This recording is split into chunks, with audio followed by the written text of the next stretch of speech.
Bonjour, Gmara à la page 28b, on est vers la fin, pas encore complètement à la fin de la page, mais presque. Comment revenir sur tout ce qui a été dit dans la vidéo d'avant? J'ai envie de dire, revoyez la vidéo d'avant. On est au chapitre 3. Hein. Donc on avait un sujet qui est le suivant. En fait, on est parti au départ de Rava qui pense deux choses. Il y a deux choses que Rava défend. La première chose qu'il a dit, Rava, c'est à propos, je ne me rappelle plus, je vais m'en rappeler, ça revient. C'est à propos de la kavana, comme on avait déjà dit. Donc, effectivement, donc, est-ce qu'on a besoin d'une kavana particulière pour faire les mitzvot? Et il a dit que dans certains cas, la plupart du temps, en fait, que des fois, tu peux écouter par exemple le chauffard de quelqu'un qui est en train de sonner le chauffard juste pour son kiff, pour faire de la musique, mais on est au moment de la mitzvah, alors il te dit, quand tu entends le chauffard à ce moment-là, eh bien, même s'il n'y a pas la kavana, que tu t'es pas concentré sur le fait que c'est la mitzvah du jour, eh bien, malgré tout, tu es rendu quitte. Et dans le cadre de ces discussions, on est tombé à un moment donné sur la partie où, effectivement aussi, il a rajouté dans son raisonnement, Rava, un deuxième point, qui est celui de Baal Tosif, l'interdiction de rajouter, qui va de pair, en fait, avec Baal Tigra, l'interdiction de soustraire. Hein. On n'a pas le droit de rajouter des lois, on n'a pas le droit de soustraire des lois. Mais selon Rava, on n'a pas le droit de rajouter, en particulier, s'applique dans le cas uniquement au temps de la mitzvah. C'est-à-dire que si tu fais quelque chose qui a une forme de... tu as l'impression que c'est rajouté dans la mitzvah, mais en dehors du temps précis de la mitzvah, ça n'est pas considéré comme rajouté. Alors, sur ce point-là, donc on avait présenté une Mishnah à propos de Cohen, et donc on avait fini par conclure qu'a priori Rava, pour le moment il a raison, mais en plus de ça, donc c'est rajouté en fait sur l'idée de savoir si une mitzvah, lorsqu'elle s'accomplit en plusieurs temps, est-ce qu'on considère que toute la journée est considérée comme un temps particulier? Un temps entier. Est-ce que toute la journée est un temps de mitzvah? Quand on dit qu'une mitzvah doit se faire dans un temps précis, est-ce qu'on doit considérer, par exemple, à propos d'un Kohen qui va faire sa mitzvah de bénir, est-ce que la mitzvah du Kohen se déroule au moment de la prière, quand il est en train de bénir, ou est-ce que, parce qu'il peut passer d'un minyan à un autre à chaque fois qu'on a besoin de lui, pour faire la bénédiction des Kohanim, hein, imaginez au Kotel, vous avez 25 minyan qui se font la prière chacun à 5 minutes d'intervalle, hein, les uns les autres, et voilà que le Kohen qui est là-bas, à un moment donné, il va sur le premier minyan, puis il va sur le deuxième, puis le troisième, puis le quatrième, et c'est lui qui va aller dans tous les minyanim comme ça. Donc lui, sa mitzvah, elle ne se fait pas juste pendant la prière, mais elle se fait durant toute la journée carrément. Est-ce qu'on considère donc que une mitzvah, par extension, peut se faire plus qu'une fois par jour, et quand elle se fait plus qu'une fois par jour, on considère que toute la journée, c'est le temps de la mitzvah. Et donc, la question qui se pose au fond, c'est est-ce que Baal Tosif s'applique dans un temps de la mitzvah qu'on considère que c'est toute la journée, ou est-ce qu'il y a des petits temps qui sont coupés, et chaque petit morceau de temps, c'est sur ces temps-là qu'il faut se concentrer sur le Baal Tosif, et non pas sur toute la journée. Bon. Donc ça, c'est le contexte. Maintenant, à partir de là, on a cité une Gemara qui va tenter donc de prouver si une mitzvah peut être accomplie plus d'une fois par jour. Tout le jour est considéré comme un temps d'accomplissement. Dans le cas où tout le jour est compté comme son temps d'accomplissement. D'accord? Donc on a vu ça, et voilà que on est dans cette suite-là. On a donc cité une Mishnah qui est assez longue, on va la refaire. Alors sans la partie hébreu, donc on va aller assez vite encore. C'est une révision qui prend beaucoup de temps pour bien placer la suite. Alors, d'où tiras-tu cela? Car il était enseigné dans une Mishnah. Si des sangs qui nécessitent une application se sont mélangés, donc rappelez-vous de ce qu'on a fait la vidéo d'avant, donc je la répète, ça j'espère que vous avez compris, c'est l'idée de l'aspersion du sang sur l'autel du sacrifice, on ne va pas le refaire. Hein. Donc, si des sangs qui nécessitent une application, une aspersion sur l'autel, se sont mélangés avec d'autres sangs qui nécessitent une aspersion dans l'autel, donc on parle ici d'une seule, pas de 36. Ils doivent être appliqués en une application. Ça veut dire que tu peux appliquer les deux, les sangs se sont mélangés, tu peux l'appliquer qu'une seule fois. Il n'y a pas de problème. Si jamais on mélange des sangs qui nécessitent 4 applications, 4 aspersions, avec d'autres sangs qui nécessitent 4 applications, c'est-à-dire d'autres animaux. 4 animaux qui se sont mélangés, et chacun de ces animaux doivent être appliqués 4 fois sur l'autel. On asperge 4 fois, tac, tac, tac, tac, sur les 4 coins. D'accord? Donc quand on asperge 4 fois d'animaux qu'il faut asperger 4 fois, et ils se sont mélangés, ils doivent être appliqués en 4 applications, les 4. C'est-à-dire qu'on ne va pas faire ça 4 fois 24, mais on va le faire que 4 fois l'ensemble. Ça suffit pour les offrandes, puisque ce sont 2 offrandes qui nécessitaient 4 applications. Les 4 applications de ces 2 offrandes se sont mélangées, et bien du coup, on n'a pas besoin d'appliquer 4 fois 4. On n'applique qu'une seule fois pour tous les animaux qui auraient été mélangés, et dont l'obligation est d'appliquer 4 fois. Maintenant, le cas qui nous intéresse et qui est discuté, et qui nous posera le problème et la question de tout le contexte qu'on a apporté, c'est celui-ci. Si maintenant j'ai donc un animal, d'accord, qui nécessite 4 applications, je dois asperger son sang 4 fois, et j'ai un deuxième animal, mais l'aspersion obligatoire de celui-ci, c'est une seule application. Donc je dois asperger une seule fois. Et voilà que les 2 sangs se sont mélangés. Par exemple, la Ola, qui nécessite 4 applications, et le Maaser, ou le Bechor, pardon, qui nécessite une seule application. Donc on a 4 applications avec le Ola, on a une seule application, une seule aspersion avec le Bechor. Et les 2 sangs se sont mélangés. La question qui se pose, c'est combien je dois asperger les autels. Et toute la question vient sur ce problème-là. Rabbi Eliezer nous avait dit que, puisque les sangs se sont mélangés, ils doivent être appliqués en 4 applications. Et Rabbi Yeshua nous a dit, puisque les sangs se sont mélangés, ils doivent être appliqués en une seule application. C'est-à-dire que l'un, il pense qu'il faut appliquer 4 applications, et on considérera le sang du Bechor comme de l'eau, par exemple, celui qui s'applique qu'une seule fois. Et donc, la première fois, il remplit son obligation, et les 3 autres fois qui nous restent, ça ne s'appelle pas rajouter, c'est comme si tu lui aspergeais de l'eau, et de toute façon, le plus important, c'est le Ola.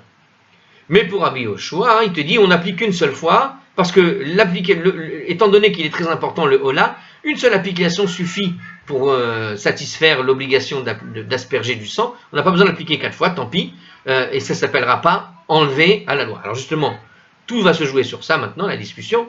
Rabbi Eliezer nous dit à Rabbi Yoshua, mais si le Kohen ne fait qu'une seule application, lorsqu'il va asperger qu'une seule fois, il va transgresser un interdit qui s'appelle ne pas souscrire à la Torah.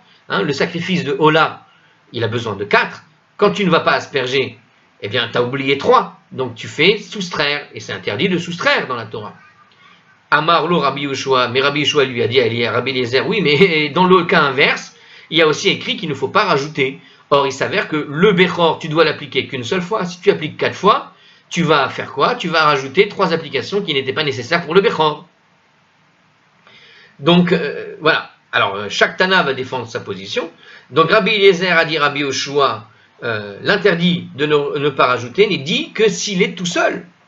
Donc, Rabbi Eliezer dit à Rabbi Yoshua, on n'ajoute pas que s'il est tout seul, sous-entendu que le sang qui est mélangé, en fait, est considéré comme de l'eau.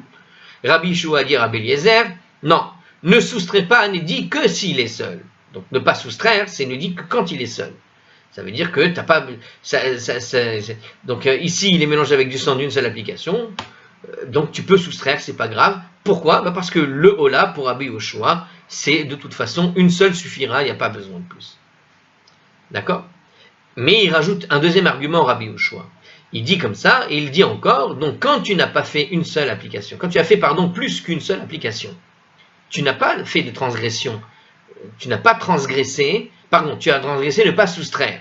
C'est vrai que tu n'as pas, tu as soustrait les applications qui manquaient. Mais, au moins, qu'est-ce que tu n'as pas fait? Tu n'as pas fait une avéra par tes mains. Tu n'as pas agi avec tes mains pour faire une avéra. Parce que, en rajoutant le sang à droite à gauche, tu fais la avéra de rajouter. Alors que ne pas soustraire, c'est vrai que tu as appliqué qu'une seule fois.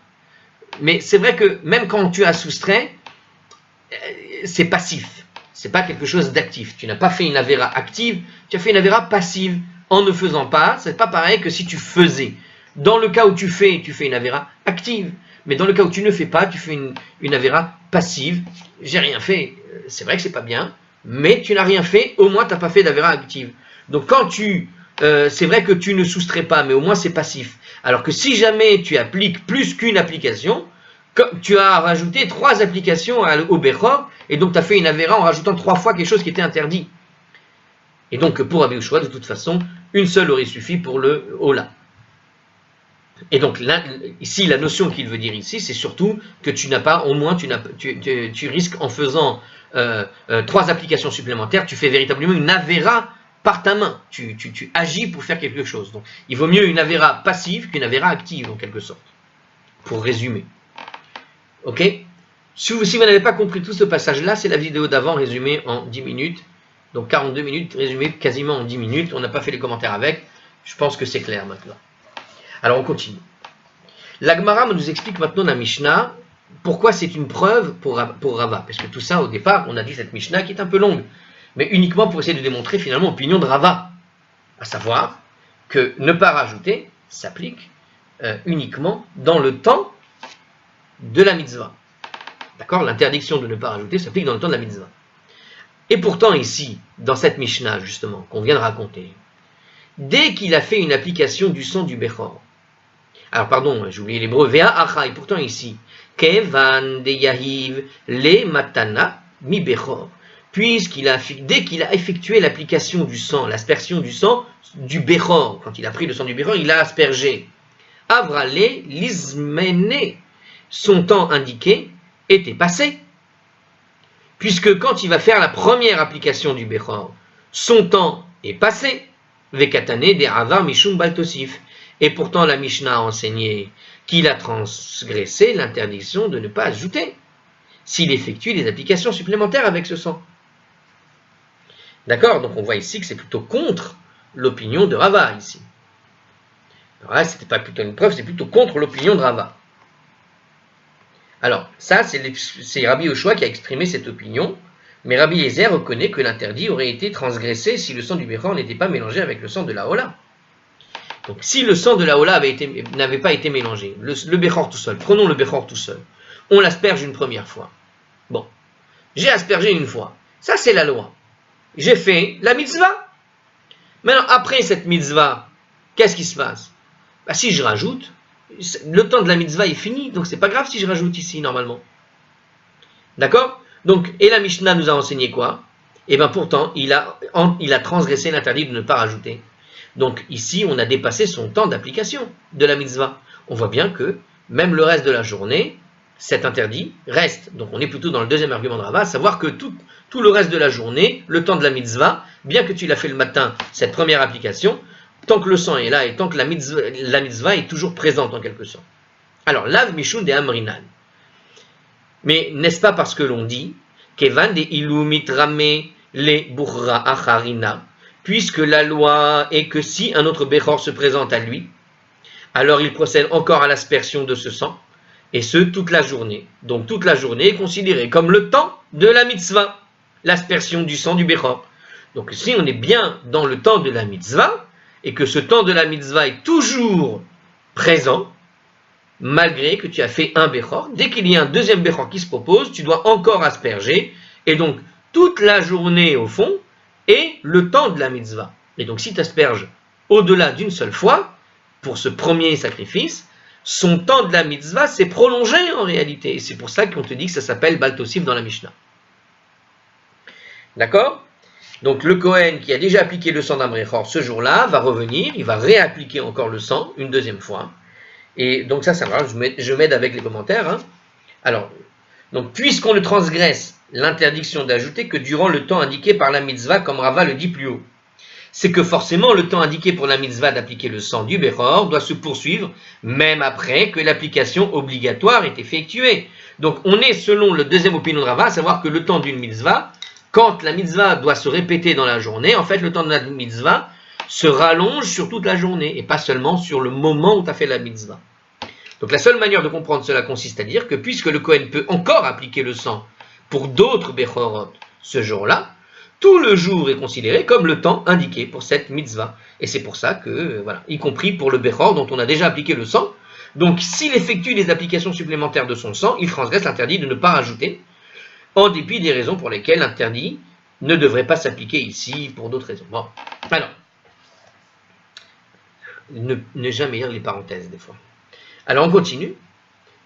Donc je pense que c'est compris. Hein. Donc de la même manière, on peut dire que tout le jour est considéré comme le temps indiqué par le Birkat Kohanim, comme on avait vu dans notre cas, puisque toute la discussion fait suite à la discussion sur le Birkat HaKohanim. Donc cet exemple que j'ai donné au début de la vidéo, ce Kohen qui va aller de minyan en minyan, donc puisqu'il va de minyan en minyan, quelque part on est dans le même cas, puisqu'il passe d'un minyan à l'autre, de la même manière que dans le temple, quand il y avait un Bechor qui revenait, un deuxième Bechor qui arrive, eh bien on lui a dit que s'il asperge 4 fois sur un seul Bechor, il transgresse l'interdiction de ne pas, rajouter, parce que justement, comme il y a un deuxième Bechor qui peut arriver, donc le temps de la mitzvah s'est rallongé toute la journée. De la même manière, un Kohen qui passe d'un minyan à un autre, son temps de la mitzvah, c'est pas uniquement au moment où il fait la prière, mais c'est sur toute la journée, puisqu'il est toute la journée sollicité pour faire le Birkat HaKohanim une deuxième fois, une troisième fois, etc. Très bien. Alors cette preuve est repoussée, évidemment, sinon vous ne seriez pas en train d'étudier la Gemara. Et oui, la Gemara c'est fait pour être un peu plus compliqué. Mais il va falloir retenir tout ce qu'on a dit jusqu'à présent, sinon vous n'allez pas comprendre la suite. Donc vous avez bien retenu tout ce qu'on a dit, et on continue maintenant la suite. Mimai, alors pour ajouter un peu la complication, c'est entrecoché. C'est entrecroché ce mot. Ce qui veut dire que dans un commentaire ou ailleurs, on veut dire que selon les versions, c'est pas écrit. Bon, alors, c'est pas grave. Mimai, mais d'où tu tires cette preuve que la raison pour laquelle l'interdit de ne pas rajouter s'applique en cas d'aspersion du sang d'un Bechor qui est tout le jour considéré comme son temps d'accomplissement. Donc d'où tu tires cette preuve? Alors il y a écrit uniquement d'où. Dit les Makasava, Rabbi Yoshua, mitzvot, on verra les afilou chez l'obizmanan. Mais parce que peut-être que Rabbi Yoshua pense que l'on transgresse les commandements même en dehors de leur temps d'accomplissement.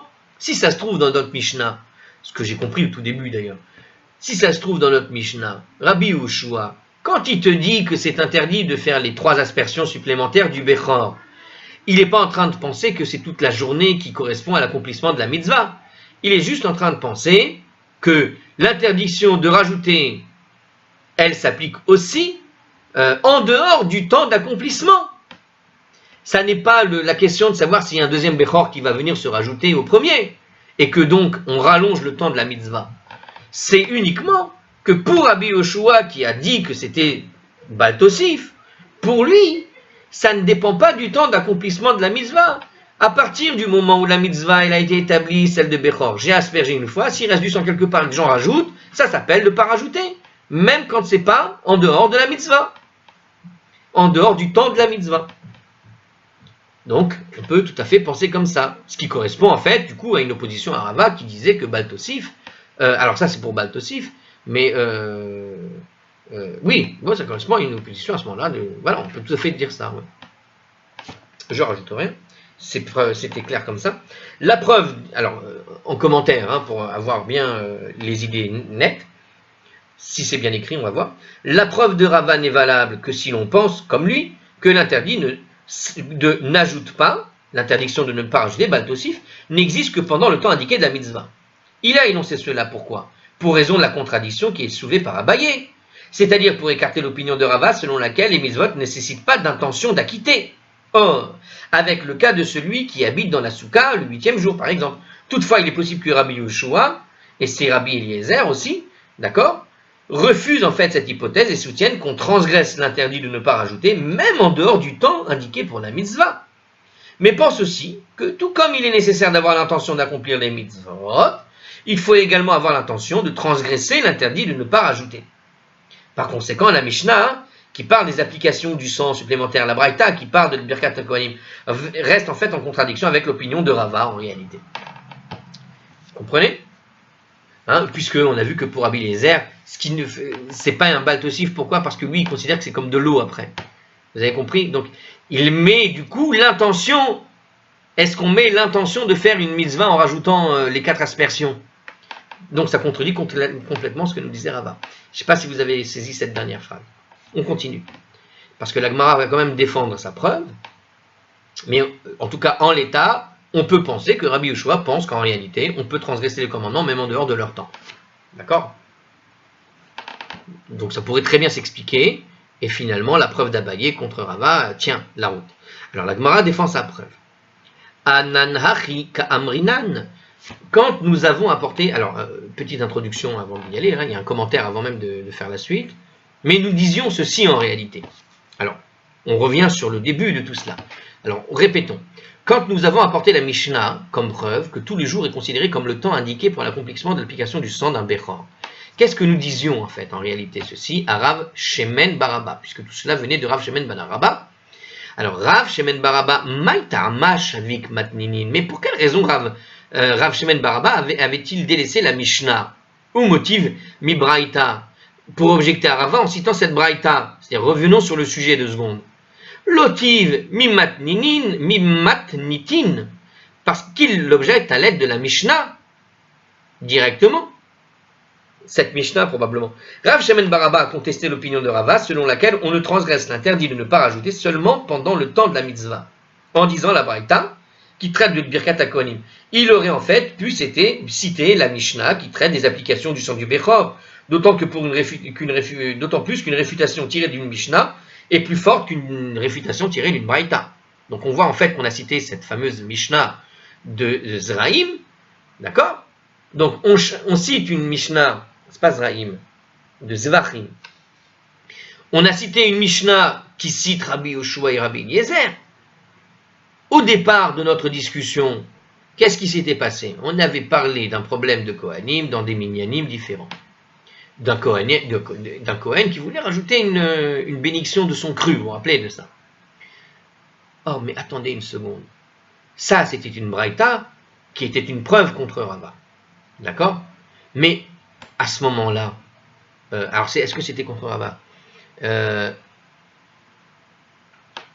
Alors, non, c'était une preuve pour prouver que le jour tout entier était considéré comme le temps indiqué pour l'accomplissement de la mitzvah.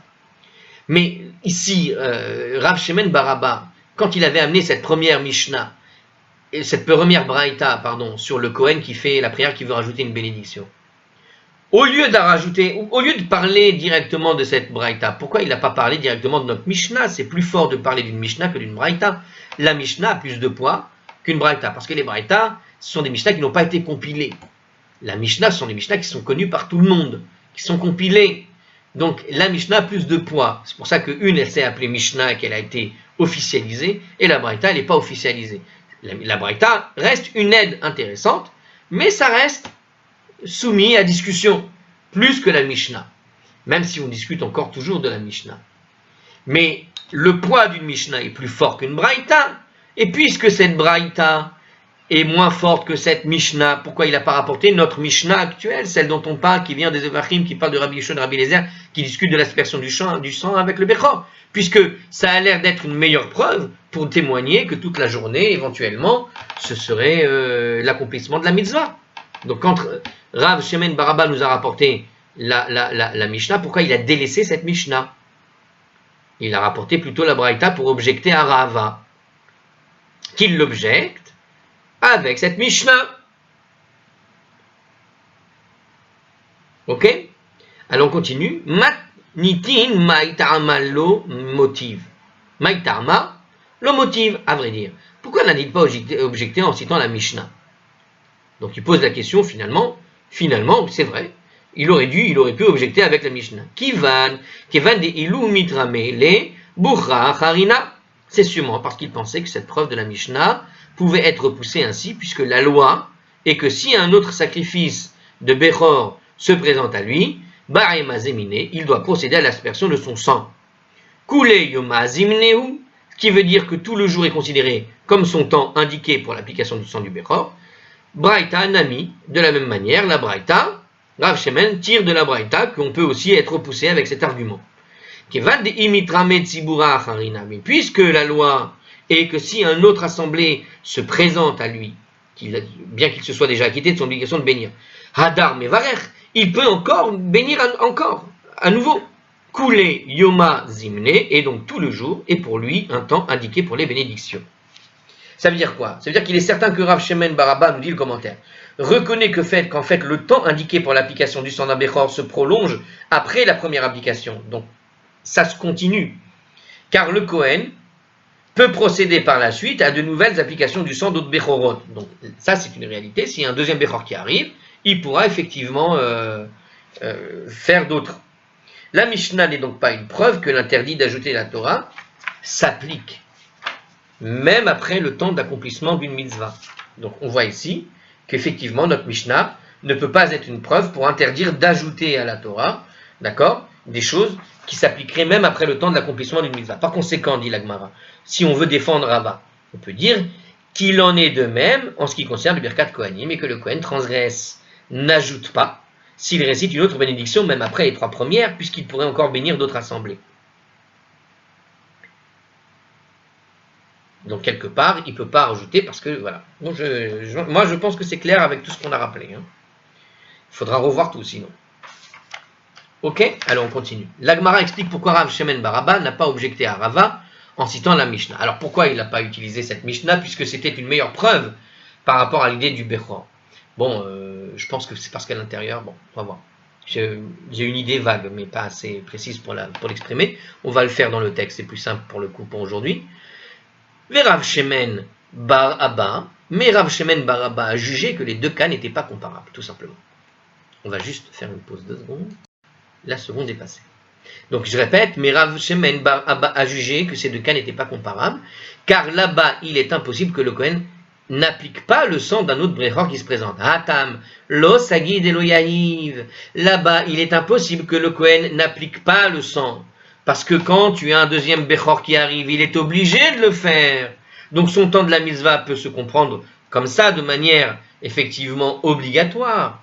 Le temps de la mitzvah se le rallonge, parce qu'il y a une obligation, mais ici, quand il rapporte Rav Shemen bar Abba, le cas des Kohen qui font le minyan de minyan à minyan, il fait Birkat HaKohanim, il va de l'un à l'autre.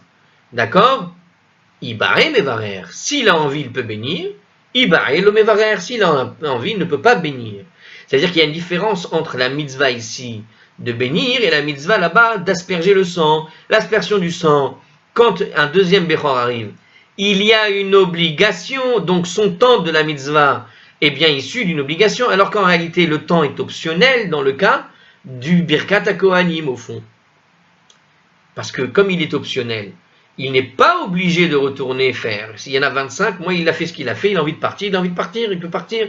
Et s'ils ne font pas Birkat HaKohanim, c'est pas grave, tant pis. Et s'ils font Birkat HaKohanim, ils trouvent quelqu'un d'autre. Mais il n'est pas obligé de le refaire. Il est obligé de le faire au moins une fois, mais 2 fois, 3 fois, 10 fois, il n'est pas obligé. Le Bechor, oui.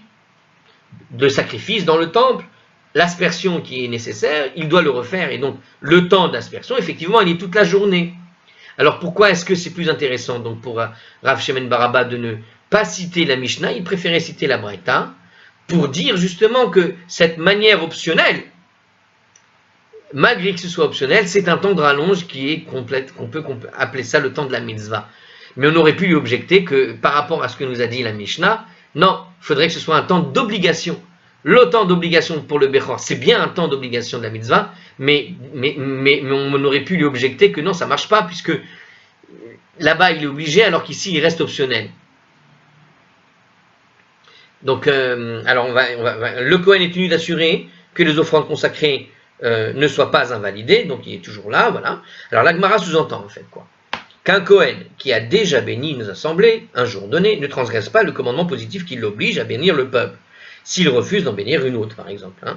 Donc, bien que le Kohen accomplisse une mitzvah quand il bénit notre assemblée, Rav Shemen bar Abba soutient que le temps d'accomplissement de cette mitzvah se termine après qu'il a béni le premier groupe, parce que son obligation s'arrête après le premier groupe, pas après aller avec le deuxième. Ce qui est le cas du Bechor là-bas. Le temps de la journée, toute la journée, ok. Mais là, pour lui, Rav Shemen bar Abba, en fait, le temps, il se limite au moment d'une seule assemblée, quand l'obligation du Kohen s'applique pour lui tout seul. Parce qu'après, ça devient optionnel. Rav Shemen pouvait donc contester l'opinion de Rava en citant cette braïta qui dit qu'un Kohen transgresse, n'ajoute pas, quand il ajoute sa propre bénédiction à celle que la Torah impose, même si le temps d'accomplissement de la mitzvah est passé. Donc c'était une manière de pouvoir objecter à Rava. Chose qui a été retournée, évidemment. Alors Rava précise sa position, du coup, puisqu'on voit que c'est difficile d'admettre que le temps de la mitzvah se rallonge, même dans le cas là-bas du Kohen, et que c'est un argument donc plutôt solide pour affirmer qu'il n'y a pas de bal tossif dans le cas où tu rajoutes à la mitzvah. Rappelons qu'on explique tout ça pour déterminer le son du shofar. Est-ce que quelqu'un qui va sonner en dehors de son temps de la mitzvah reste dans la mitzvah? Je ne me rappelle plus très bien, mais on va nous le rappeler tout de suite. Alors Rava nous a dit, on va quand même rester sur ce sujet-là pour revenir au premier sujet, mais on va d'abord rester sur ce sujet-là. sur ce sujet. Donc Rava a dit Latzet lo ba'e kavana. Ah bah voilà, on revient sur le sujet. Bien que pour s'acquitter des mitzvot, il ne soit pas nécessaire d'en avoir l'intention, donc pour s'acquitter, il n'est pas nécessaire d'avoir une kavana. L'aravor, ba'e kavana. Pour les transgresser, il faut une intention. Donc maintenant, voilà, toute cette discussion, elle venait du problème de s'acquitter ou de ne pas s'acquitter, rappelez-vous. À savoir avec kavana ou pas.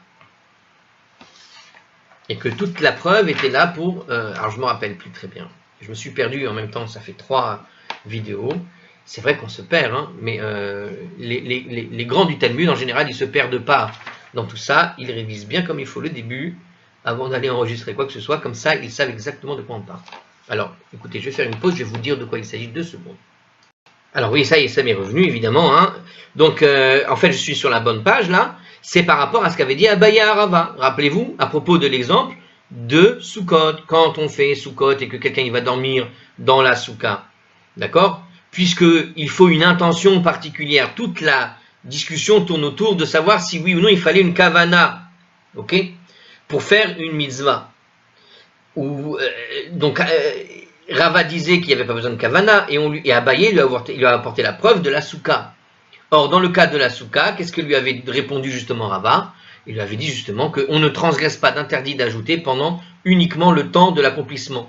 C'est-à-dire que quelqu'un qui va dormir dans la Soukha, hein, rappelez-vous, la preuve pour Abaye, c'était de dire que si Rava disait qu'il faut une kavana particulière, qu'on n'a pas besoin de kavana, ça voudrait dire que quelqu'un qui dormirait dans la Soukha le 8e jour de Sukkot, en dormant dans la Soukha le 8e jour de Sukkot, il se rend coupable d'avoir fait une avéra.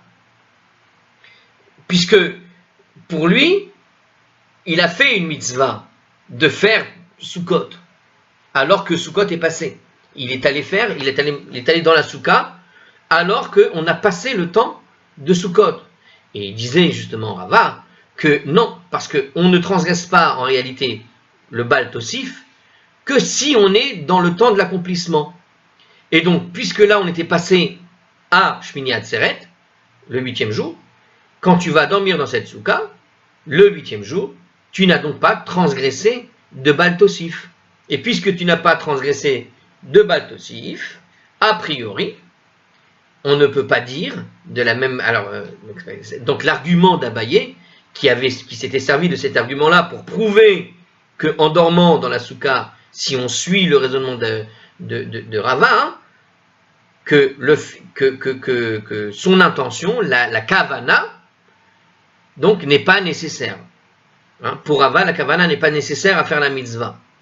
Et dans le cas de la soukha, cette kavana était liée donc au Baal Tosif, au temps de la mitzvah, comme preuve que finalement Rava a plutôt tort, et que oui, la kavana est importante.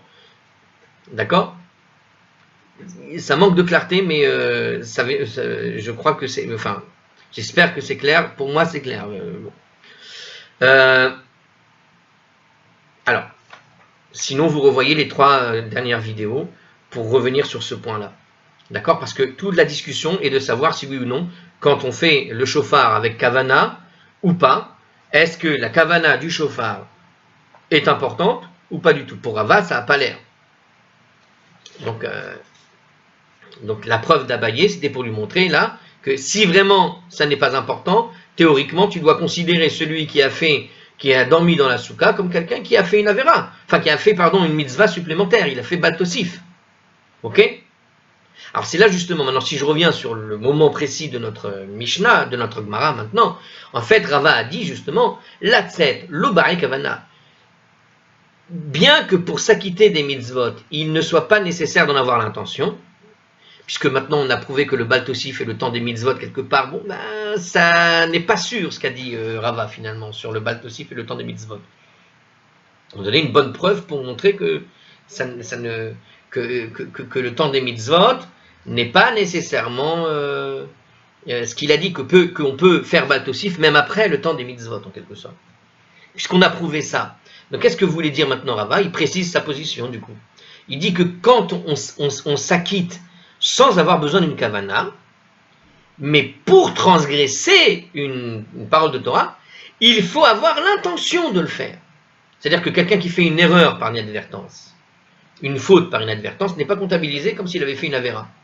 D'accord ? Une avéra par inadvertance, c'est pas une avéra. Mais une inadvertance, une avéra avec intention, avec kavana, là il faut une kavana pour transgresser, pour faire une avéra et pour qu'elle soit comptabilisée. Ok ? Donc puisque la Gemara n'écrit pas ici et la Amar Rava, plutôt Rava a dit, il semblerait que celui-ci ne soit pas l'auteur de l'opinion débattue dans cette souliya. Ah, alors, bon, là on est encore dans un pile-poule. Ce qu'on vient de citer là ne serait pas venu de Rava lui-même. Ça dépend des souliers, voilà. Alors, continuons. Pour cette raison, certains commentateurs estiment qu'en fait c'est Rabba qui en est l'auteur. Donc on est toujours dans ce problème entre Rabba et Rava. Si vous avez suivi les autres vidéos, vous avez vu que ça vient souvent se mêler, qu'au départ on cite Rava, et puis à un moment donné on recite Rava, mais en fait ça semble être en réalité Rabba qui parle. Ça dépend des uns et des autres comment ils vont lire. Et ils comprennent que Rava ici vient ici présenter une opinion différente sur le sujet. Alors on continuera cependant à suivre notre version de la Gemara, qui est celle de Rashi. Donc pour Rashi Ritva, c'est Rava qui est en train de clarifier sa situation, qui est en train de clarifier sa position. D'accord ? Donc on continue. La question qui est posée en fait à l'origine à Rava était basée sur le postulat d'Abaye. Ah ben voilà, ce que je suis allé chercher pendant la pause, il était écrit là. Donc je reprends ce qui est écrit dans le commentaire, c'est plus clair je suppose que ce que j'ai dit moi. La question posée à l'origine à Rava, elle était basée sur le postulat d'Abaye, selon lequel, si on dit qu'il n'est pas nécessaire d'avoir l'intention d'accomplir les mitzvot, il n'est donc pas non plus nécessaire d'avoir une intention pour transgresser l'interdit d'ajouter ou de soustraire des mitzvot. Ok ? Donc il n'y a pas d'intention pour transgresser et soustraire des mitzvot. La Gemara a jusqu'ici accepté ce postulat, mais à présent Rava le conteste et soutient que même si cette intention n'est pas nécessaire pour un accomplissement des mitzvot, elle est en revanche obligatoire pour la transgression des interdits, de ne bal tosif et de ne bal tigra, de ne pas ajouter ou de ne pas soustraire. Ça c'est selon Rashi. En conséquence, ce que a dit Abaye, l'objection qu'Abaye a basée sur le cas de celui qui habite dans la souka le 8e jour, ne présente aucune difficulté puisqu'il n'avait pas l'intention d'accomplir la mitzvah de résider dans la souka. La raison de cette distinction peut être expliquée de la façon suivante. Il n'est pas nécessaire d'avoir l'intention d'accomplir les mitzvot, car toute personne qui désire inconsciemment s'acquitter de ses obligations, désire inconsciemment s'acquitter de ses obligations par ses actions. En revanche, les gens ne souhaitent normalement pas transgresser les interdictions. Donc, sauf preuve du contraire, aucun acte n'est interprété comme une volonté de transgresser. Alors il s'avère ici que aller dormir dans la souka semblait être une sorte de transgression. Est-ce qu'il avait vraiment une volonté de transgresser quelque chose ? Non. Donc on ne peut pas l'accuser d'avoir voulu transgresser. Donc on est dans un autre cas, on est dans le cas de ce que Rava nous dit dans cette version, à savoir qu'il n'est pas nécessaire d'avoir une intention pour s'acquitter, mais il est nécessaire d'avoir une intention, une kavana, pour transgresser. Alors on continue. Veha Matan Damim, les Rabbi Yoshua, et pourtant, selon Rabbi Yoshua, quand tu vas asperger du sang supplémentaire de Bechor, délai à vous, il le fait comme une transgression. C'est une transgression d'interdiction de ne pas rajouter. Or, il n'a pas l'intention, Velo Barekavana, il n'est pas nécessaire d'en avoir l'intention ici. Quand il rajoute le sang, c'est vrai que dans son cas à lui, de celui qu'on a présenté aujourd'hui, qu'on a bien rappelé au début, eh bien on voit bien que quand il rajoute le sang du Bechor, il ne voulait pas rajouter le sang du Bechor. Lui, ce qu'il voulait, c'était compléter avec les sangs des autres. D'accord ? Donc le sang du Bechor, en plus, il est là parce qu'il a été mélangé. Mais il n'a aucune envie de rajouter 3 aspersions sur le Bechor. D'accord ? Rabbi Yoshua pense que toute application supplémentaire du sang d'un Bechor constitue une transgression de ne pas rajouter. Même si le Kohen ne l'accomplit que pour le sang mélangé de là au là, c'est ce que nous dit Rashi, Ritva, et ce que je viens de vous expliquer. Mais on l'avait compris en lisant. Comment Rava peut-il alors tenter d'accorder cette Mishnah avec son opinion qui dit qu'on n'en transgresse pas, ne pas rajouter, et qu'on ne transgresse que si l'acte est réalisé avec l'intention d'accomplir une mitzvah. Donc lui, il a l'intention d'accomplir la mitzvah, et pourtant Rabbi Yoshua te dit que ça s'appelle Bal Tosif. Allez, Rava modifie sa position. Apparemment, Rava, est-ce que c'est bien Rava ? Et là, Amar Rava. Seulement Rava, il dit plutôt... La tête, lo kavana. En réalité, pour s'acquitter des mitzvot, il n'est pas nécessaire d'avoir une intention. Donc sur ça, il n'a pas changé d'avis. La avor, mais pour transgresser, le Baal Tosif en l'occurrence, Bismano Lobare Kavana, quand c'est en son temps indiqué pour une mitzvah, il n'est pas nécessaire d'avoir l'intention. Chez l'Obismano, Bare Kavana, en dehors du temps indiqué pour une mitzvah, il faut avoir l'intention. Waouh. Allez, on va vous expliquer ça quand même avec les mots du commentaire. Oi. Donc, celui qui habite dans la soukha le 8e jour, dans l'intention d'accomplir la mitzvah. Ça aurait été bien que j'arrive à faire le commentaire sur ça, mais je suis c'est fatigué. Alors, on va le faire avec la lecture. Celui qui habite dans la soukha le 8e jour, dans l'intention d'accomplir la mitzvah, sera passible de flagellation, comme on avait vu dans le passage de Abaye. D'accord? Donc, celui qui a cette intention d'habiter dans la soukha le 8e jour, il a l'intention d'accomplir la mitzvah, lui, il est passible de flagellation pour avoir transgressé, de ne pas rajouter, car il est en train de rajouter à la mitzvah. Mais il ne sera pas passible de cette peine s'il n'avait pas l'intention, puisque le 8e jour ne fait pas partie du temps indiqué pour la mitzvah. Donc s'il n'a pas l'intention, c'est une transgression. Mais comme on a dépassé le temps de la mitzvah, alors ça va.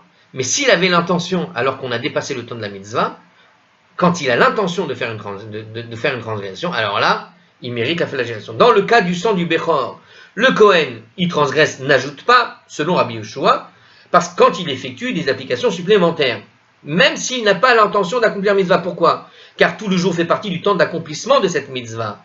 De la même façon, le Kohen transgresse, ne pas ajouter, lorsqu'il ajoute sa propre bénédiction aux 3 bénédictions prescrites par la Torah, même s'il n'a pas l'intention d'accomplir la mitzvah, car tout le jour est considéré comme le temps d'accomplissement de celle-ci. Donc le transgresse, effectivement, ne pas ajouter ici aussi. Voilà. Bon, eh bien c'est intéressant, en tout cas ça donne une idée de comment gérer les mitzvot et les averot. Et que l'intention, dans certains cas elle est valable, dans certains cas, malgré tout, ça reste un problème. Et dans d'autres cas, voilà. Et dans d'autres cas, ça ne pose pas de problème. On peut rester acquitté, par exemple, sans avoir intention, c'est quand même une bonne nouvelle. Selon Rava, attention. Alors maintenant, on va proposer une opinion divergente en ce qui concerne l'intention d'accomplir les mitzvot. Alors, ici, cette intention, juste, je vérifie où est-ce qu'on en est. Alors, on peut essayer de le faire dans un temps très court, parce qu'on a une nouvelle Mishnah qui arrive. On y va. Alors, Rabbi Zera a dit à son serviteur, donc on a une histoire, et là, Amar les Rabbi Zera, les Shammai. Il a dit donc à son serviteur. Il s'appelle comme ça ou non? C'est comme ça. Shammai, c'est le serviteur. Bon. Ikaven Utkali, concentre ton esprit, et une kavana, et sonne le chauffard pour moi. Donc, c'est-à-dire, pense à sonner pour m'acquitter de mon obligation dans le chauffard en Rosh Hashanah. Ok? Alors, ça, c'est l'interprétation que donne Rashi de ce passage. Pour lui, Rabbi Zera contredit Rava en fait. Car si celui-ci permet l'accomplissement de la mitzvah, le sonneur doit en avoir l'intention d'acquitter. À plus forte raison, celui qui accomplit la mitzvah, l'auditeur, doit-il aussi avoir l'intention de s'acquitter. Toutefois, d'autres comprennent que Rabbi Zera parle seulement de l'intention d'effectuer l'acte qui constitue la mitzvah d'entendre le son du chauffard. Donc Rabbi Zera dit à son serviteur de sonner dans l'intention de lui permettre d'entendre le son du chauffard.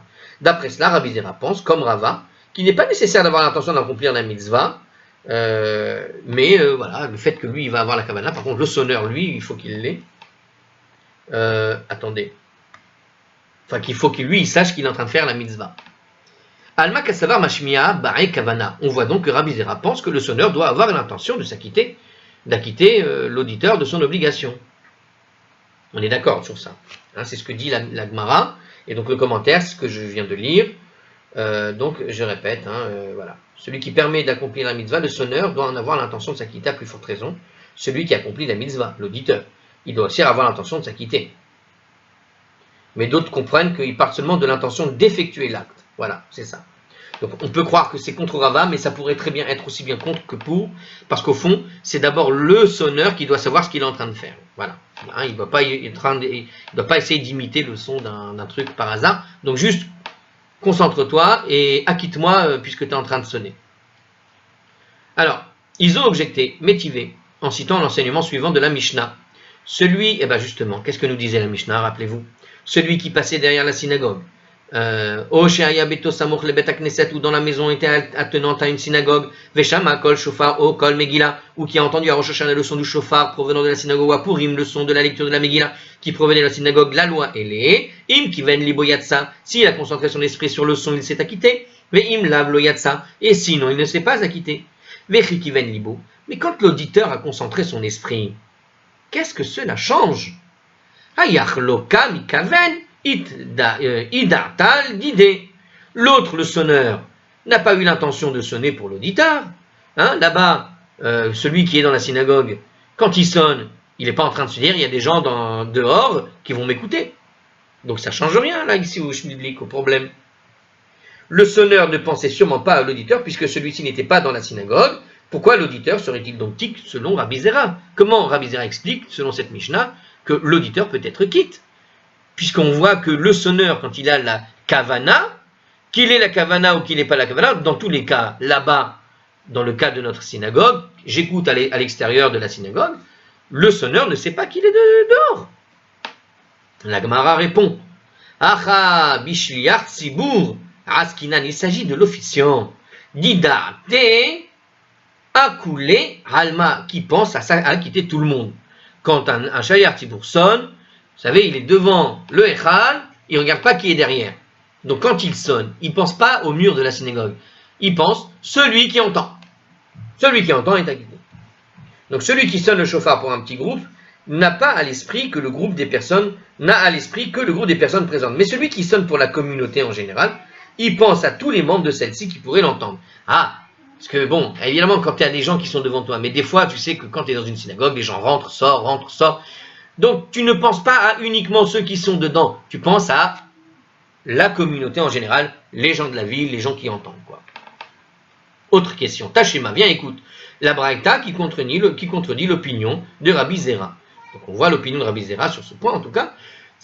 Nit kaven shomea velo nit kave amashmia. Bon, on répète encore une deuxième, celle qu'on avait citée. Rappelez-vous, si l'auditeur a eu l'intention, mais celui qui fait entendre le son n'a pas eu l'intention. Nit kaven mashmia velo nit kaven shomea. Ou bien si celui qui fait entendre le son a eu l'intention, mais l'auditeur n'a pas eu l'intention. Loyatsa, il n'est pas quitte. C'est-à-dire l'auditeur n'est pas quitte de son obligation. Ad sheit kaven shomea ou mashmia. Et de même. Et ce, jusqu'à ce que l'auditeur et celui qui fait entendre le son aient tous les deux l'intention. Katane mashmiya, domiya de shomeya, et puisque la Braïta présente les deux cas en parallèle, elle a donc enseigné que le cas du sonneur est similaire à celui de l'auditeur, comme suit. Ma shomeya shomeya, les atzmos, de la même façon que l'auditeur écoute pour lui-même, af mashmiya mashmiya, les atzmos, ainsi celui qui sonne, il sonne que pour lui-même dans certains cas, vekatane loyatsa, et pourtant il a été enseigné dans la Braïta, à propos du premier cas, que l'auditeur ne s'est pas acquitté de son obligation. C'est-à-dire qu'à l'auditeur d'être quitte, il doit absolument lui-même être de son obligation. Alors on va vérifier quand même les commentaires. C'est-à-dire qu'il a... Alors on répète ce passage, donc, je répète ce passage. Donc là, la Braïta a donc présenté les deux cas en parallèle. Elle a donc enseigné que le cas du sonneur est similaire à celui de l'auditeur. À savoir, de la même façon que l'auditeur écoute pour lui-même, ça veut dire quoi? Ça veut dire qu'il a l'intention d'accomplir la mitzvah. Af mashmiya mashmiya le'atzmo. Donc ainsi celui qui sonne, il sonne aussi que pour lui-même. Donc c'est-à-dire qu'il n'a pas eu l'intention de permettre à l'auditeur de s'acquitter de son obligation. Donc quand il sonne pour lui-même, il n'est pas en train de penser à l'autre nécessairement. D'accord? Vekatane lo yatsa. Et pourtant la Braïta enseigne que l'auditeur ne s'est pas acquitté de son obligation dans ce cas-là. Ça veut dire quoi? D'après l'interprétation d'Agmara, le premier cas vient enseigner que l'auditeur n'est pas quitte, tant que le sonneur n'a pas l'intention de s'acquitter lui-même. Or là, on a vu quoi? Rabbi Zera, il demande à son sonneur, en quelque sorte, à son serviteur, de sonner pour lui, au savoir pour Rabbi Zera. Mais il ne lui a pas dit sonne pour toi-même. Donc il peut ne pas avoir l'intention de sonner pour lui-même. Et donc dans le cas de la Mishnah, ici, a priori, il ne peut pas s'acquitter. Et il ne peut pas quitter l'autre s'il ne s'acquitte pas lui-même de base. On constate donc que le sonneur n'a pas besoin de penser à l'auditeur, contrairement à l'opinion de Rabbi Zera. A priori, on voit que le sonneur n'a pas besoin de penser à l'auditeur. Ah oui, parce qu'on avait effectivement conclu qu'au final, il pouvait être quitte sans qu'il ait besoin de penser à l'autre. D'accord. Alors Gemara reconnaît que l'opinion Rabbi Zera ne peut pas s'accorder avec la Braïta, mais explique qu'elle n'est pas complètement invalidée. Tenaehi, la règle de Rabbi Zera est l'objet d'une discussion entre Tanaïm, des Tanya, car il était enseigné dans une Braïta. Shomea le'atzmo, l'auditeur doit entendre pour lui-même, et celui qui fait entendre, ou mashmiya lefi darko, et celui qui fait entendre peut le faire entendre, même au passage. Amar Rabbi Yossé, mais Rabbi Yossé a dit, Bame devarim aburim, à quel propos cette règle a été dite? Bishliach tzibur, à propos d'un officiant. Mais aval, beyachid, mais pour un particulier, lo yatsa, l'auditeur ne s'est pas acquitté de son obligation. Ad sheid kaven shomea ou mashmiya, jusqu'à ce que l'auditeur et celui qui fait entendre ait l'intention spécifique d'acquitter l'auditeur. Rabbi Zera donc a suivi l'opinion de Rabbi Yossé ici, de cette Mishnah numéro 2, qui vient préciser tout ce qu'on avait dit. Eh bien, on va la refaire une dernière fois avec les commentaires pour avoir un peu plus de clarté, mais je pense que c'était clair. Car il a été enseigné dans la Braïta que l'auditeur doit entendre pour lui-même, ça veut dire quoi? Qu'il doit écouter en ayant l'intention de s'acquitter. Ensuite, et celui qui fait entendre, le son peut le faire entendre, même au passage. Ça veut dire quoi? Ça veut dire que même incidemment, ça signifie que le sonneur sonne pour lui-même et que d'autres ont entendu sa sonnerie, ils sont quittes, bien que le sonneur n'ait pas pensé du tout à eux. Donc, voilà. Mais Rabbi Yossé nous a précisé que ça marche que pour un officiant, qui rejoint finalement notre règle de la Mishnah principale, à savoir qu'il pense au Kahal en général, pas nécessairement. Donc, c'est pas qu'il ne pense pas à lui, mais il pense quand même au Kahal. D'accord? Donc, ici, attendez. Donc, c'est-à-dire que quand il n'est pas nécessaire que le sonneur pense spécifiquement à acquitter les auditeurs, qui a généralement un sonneur à acquitter tous les membres de la communauté. Voilà, c'est sur ça rejoignait effectivement ça. L'officiant, il acquitte tous les membres de la communauté.